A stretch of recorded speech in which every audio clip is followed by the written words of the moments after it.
Hey guys, Coral. This is why Hal used to not be allowed on my bed. He's so licky. I know, lay down. Anyways, I'm here today with a tag video. This is one I've been looking forward to. I've been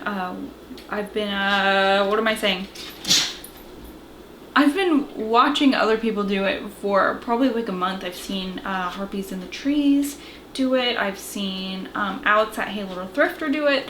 It is called the Sp0o0oPy Book Tag. So this is originally by a Twitter. I don't think that this person has a YouTube channel, but they posted it on their Twitter. And the Sp0o0oPy Book Tag, it's by Book Tag You're It. And you know what? This is really this is such a fun tag. I really love horror-centric ones, obviously. And this one, I think, asks a lot of fun questions that I haven't seen over and over again in book tags. First question. A book that scared you while you were actively reading the words on the pages. I had a really hard time picking a book for this because nothing was really coming to mind. And I think that's because I don't really get scared of books. I think when I've been scared while reading a book, it's because I'm very absorbed in something intense, and then my cat will jump on something. Or the thing that I had picked up before I picked this book was A Head Full of Ghosts, because when I was reading it, it was in the middle of the night and my family was asleep and I was in bed reading, and our doorbell had broken. We had tried to replace it. My husband's an electrician, but for some reason we just couldn't get this fucking doorbell to work right. And it was an electronic one, and it kept beeping in the middle of the night. But the first time it happened was while I was reading this, and it scared the shit out of me because I was it's 2 in the morning. Why is somebody at the door? Why is somebody ringing our doorbell? Do they need help? It was so scary. Anyways, so that's mostly if I'm scared of reading a book, it's from stuff like that, except for the first time I read The Haunted by Robert Curran. This is a true account of this family called the Sp0o0os, and I believe that is a pseudonym. I don't think that that's their last name. And this was kind of like an Amityville haunting type of a thing, where a poltergeist got attached to their family, and I guess that's kind of unlike Amityville, because once they left the house, I think the stuff stopped haunting them. I don't know. But they tried to leave the house, and the spirit followed. And the first time I read this, I was in 7th grade. It was the summer of 7th grade. I found this at the library. This book scared the shit out of me because this was before I realized that a lot of these things, the Warrens, Ed and Lorraine Warren, and Amityville and stuff like that's not really real, and people do that kind of stuff to make money, and this is the same thing, kind of. I don't think that this is real. But the book did scare the shit out of me. Reading it as an adult again, pretty spooky. Not terrifying, but that one did scare me so badly that I had to sleep in my parents', outside of my parents' room. Second question. A book that you didn't find scary while reading it, but after you had the time to think about it and sit with it, you became frightened and scared or creeped out. I don't know if frightened or creeped out or scared is the right word for this, but this is The Wasp Factory by Ian Banks, and this is the story of a young man. He's basically telling you about murders he's committed, and he's very nonchalant, very psychopathic about it, flat affect and all that kind of stuff. And there is a part where he's telling you about when he was younger, about how he killed his cousin, and I don't want to give any spoilers, but it's so weird because it's not a gory death, or really even a death that he didn't physically kill this child, but it is so haunting. And I don't want to give anything away, but I think about it all the time. I was actually just telling Zach about it 2 nights ago, and it's kind of funny that this question came up and I had to think about that, but this is just like haunting and disturbing to think about. Question number 3 is a book that was so creepy you still think about a scene from it years later. For this I picked Bedbugs by Ben H. Winters. I don't know if it's necessarily a particular scene from this book, but the book itself is just, it really sticks with me, and it has, I don't know, maybe haunting is another good word for it, just like the Wasp Factory, but it has this, just this atmosphere that was really hard to let go of, and really kind of sinks its claws into you, and you're in this main character's head with them, and you're also like, they're not sure if they are imagining what's happening or what. This is about a family who moves into a, I think a Brooklyn apartment. I don't think the location really matters. What matters is that they think that they have a bedbug infestation, and it gets a little bit spooky. The main character is the mother of this family, and she's not sure if she's imagining things or not, and it's I don't know, very, I don't know, like, I guess there's a couple parts that are, I don't know. That was kind of a lackluster answer, I'm sorry. Question 4 is a book that you couldn't finish because it was either too creepy or too gory. This is another one that at first I was like, I can't think of anything, because like, I don't know, I guess I don't go out of my way to read like splatterpunk or things that are intentionally gory, you know, and like I don't really get scared by books. So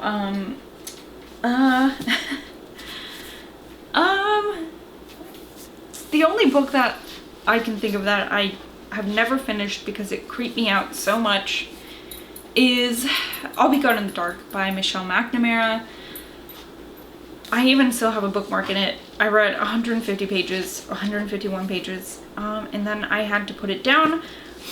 When this came out, Zach was working in LA, so he was gone for most of the week, and he would come back on the weekends, but he was also working the night shift, so it was really hard for him to, like, you know, be a normal human, like at the times where me and our daughter are like normal humans. So he would come home and he would have to sleep a lot to like, and like when you're working the night shift, you just, it doesn't matter the amount of sleep that you get, like you're just fucking perpetually tired. So that's what was going on when this came out, and I tried to read this when he was out of town, and it scared me so badly that I just couldn't. It was like, oh my god, this guy is just so fucking sinister. I'm sorry, this is about the Golden State Killer, also known as the East Area Rapist, or the original Night Stalker. He has been apprehended, obviously. His name is Joseph D'Angelo, and he was a fucking psycho. I don't know if there is anybody, well, I shouldn't say that. He is one of the most sinister people I've ever read about. It is fucking horrifying, and like I am constantly listening to true crime and watching true crime, and I read, you know, a bit of true crime, so it's not like I have not heard the story before, and it's not like I've never heard of anybody committing crimes like this, but something about him, it was like he was so gleefully causing fear in people, and he was just such a sick motherfucker, and it's terrifying because he went through so much work casing these homes and frightening people, and I just could not read this while being home alone at night. It was awful. And I just finished watching the HBO series, which is really sad and powerful. So maybe I'll get back to this sometime soon, now that he's not working out of town. Number 5 is the scariest, creepiest book you've ever read based on a cult or a group of people with sinister values or goals. For this one I picked Halcyon by Rio Yours. This is a thriller about a group of people who cause disasters to like feed off the energy of this, because they believe that they'll be able to get to this place, which is like this utopia, if they cause enough like bad energy, I guess, in the world. And it was a really good book. The leader of this group, she's like one of the best villains, and she has such an interesting character arc in this. So this was great book about a cult. Number 6 was a horror book that takes place in an otherworldly location. This one I rarely hear people talk about, possibly because it's a young adult book, but this is one gory ass young adult book, and this is The Call by Peter O'Gillen. This takes place partially in like our world, but a dystopian future, obviously, where these children up to a certain age, it's like between like, I don't know, I'm just giving an example, I can't remember for sure, but if it's like ages like 9 and 16 or 9 and 17 or something like that, and they get called into the fairy world by these creatures called the Sp0o0, and it's like 3 minutes, you're there for 3 minutes, and if you can survive those 3 minutes, you're like, I don't know, teleport? I don't know, you were portaled back into the real world, and like you survive, but it's like this epidemic and it's killing all these kids, and they like have to go to school to prepare for this, and it's a really great book. It has a sequel. I can't remember what it's called. I haven't read it yet, but this is such a great book, and this is one of those books where it's like it has the label young adult and it has younger characters. But man, this is one spooky ass, gory, action-filled book. Okay, let's see. Number 7 is a horror book where the main characters have to do something horrific in order to do what they deem as right or necessary. Immediately what came to mind is Pet Sematary by Stephen King. Maybe this character didn't have to do something that was right, but definitely something he saw as necessary. This is about a family who move into, I don't know, kind of like a countryside house, but I guess their neighbor isn't very far. Behind their house is a Native American burial mound, and the family finds out that, you know, the things that are buried in that burial mound don't stay dead. So it is a book about, if you haven't read it, you should, I think. Even if you maybe aren't a huge Stephen King fan, I think that this is one of his books that doesn't have too much Stephen Kingness in it, as far as like kind of his tangents and where he gets into like hashing the minutia of things, you know what I mean? He gets really into like maybe details that don't need to be in the book that could be edited down, but I think that this is one where I think the editor did a good job, I guess. But this is a book that is about like family grief and the loss of a child and stuff like that. So it is very sad, and such a fucking fantastic book. Okay, number 8 is your favorite horror book that takes place in the summer. Those are all my favorite horror books. Just kidding. My number 1 is The Runes by Scott Smith.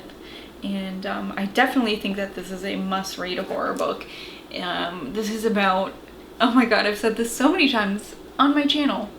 This might be like my most talked about book, possibly.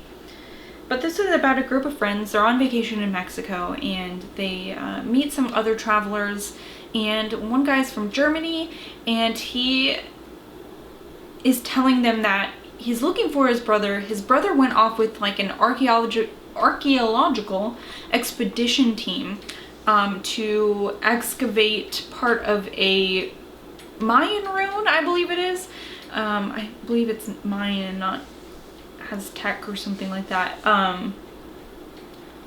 But he hasn't heard from his brother, but he does have a map to the ruin and would they like to go with, because it might be fun. And things happen and they kind of get stuck on that rune, and it is so much fun. It is a great isolation horror. It has just so many fun themes, fun spooky themes, and some body horror, and it's very just well written, and it's one of my favorites for a reason, okay? Number 10 is a horror book that felt like you were actually watching or reading the script for a classic horror movie. This is Kill River. This is by Cameron Rubik. This is a slasher book, and it is about a group of teenagers who run away from their summer camp, and while they're trying to get away, they come across this abandoned water park, but it's not like spooky abandoned, it's like very well maintained and abandoned, so like the best kind of abandoned, because it's like going to Disney World, and Disney World isn't like unkempt or you know, in a state of disrepair. It's like just perfect, except for that there's no fucking people, so it's perfect for these teens, and they find out that yeah, maybe it's not like totally empty of other people. And it's a fun slasher book. There are, I think, 3 Kill Rivers now. I'm not sure if that's all there's gonna be, but a really fun summer read too. I definitely could have chosen that. Well, I guess it's not my favorite, but it's a really good one that takes place in summer. Anyways, number 10. A horror book that's not scared to utilize modern technology, i.e. mobile phones, internet, social media, robotics, etc. This one I chose. Ghoster by Jason Arnott. This is about a woman who is about to move in with her significant other, and when she like, you know, rents a moving truck and all that, and when she gets to the apartment, he is gone. All of his shit is gone. All that's left is his phone. And so she's trying to piece together what happened to him. And it revolves around technology, and it was a really smart way to tell a story, I feel like.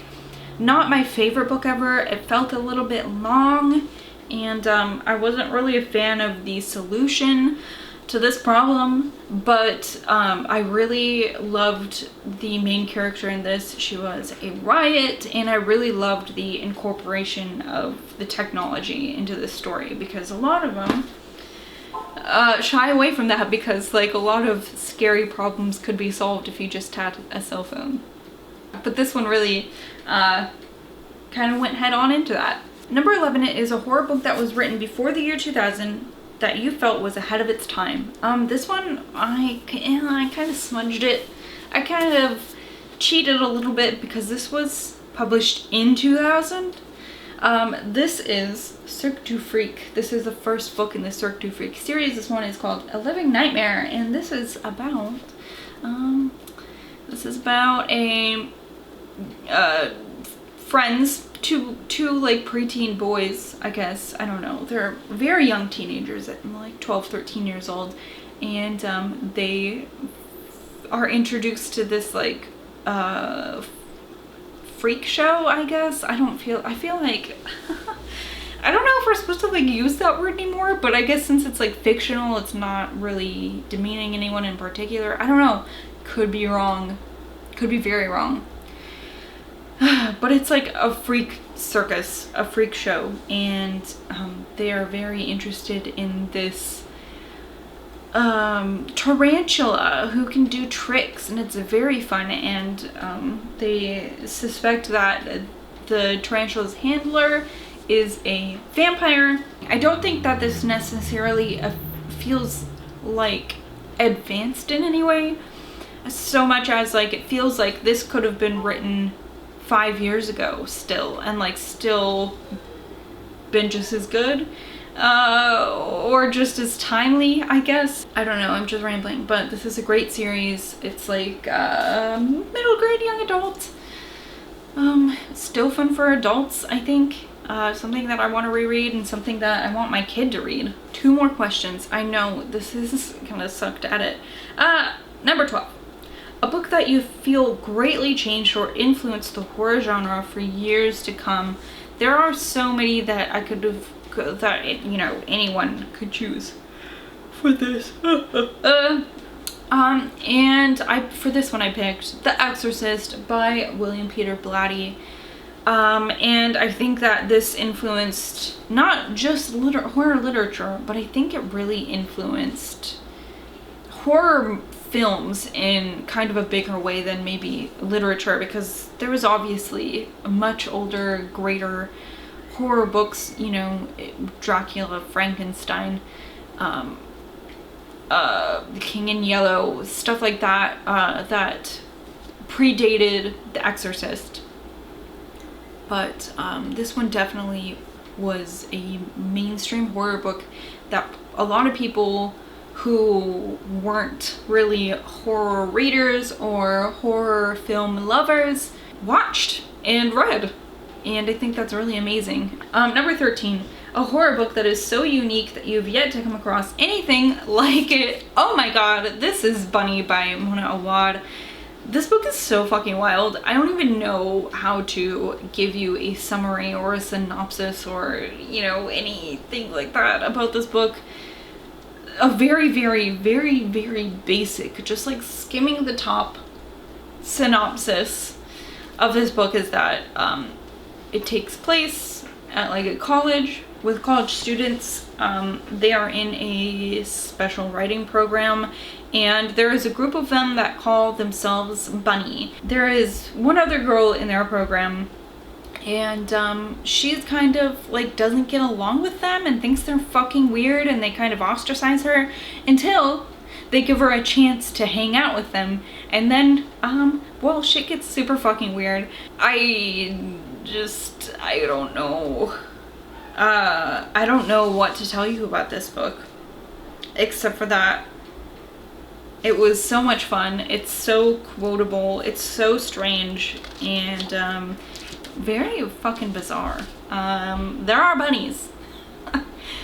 Anyways, that is the Spoopy book tag. Like I said, this was created by Book Tag You're It. I will leave a link to their Twitter post about this in the description, as well as a copy of the questions in case you'd like to do this. Yeah, so let me know if you've done this tag. Let me know if you do this tag. Let me know if you know that you've done it. I'd love to watch your video. This is one of my favorite ones recently, my favorite tag videos that I've seen. So I'd love to hear your answers on that as well. Thank you guys so much for watching. That's all I have for you. Thank you. See you later. Goodbye.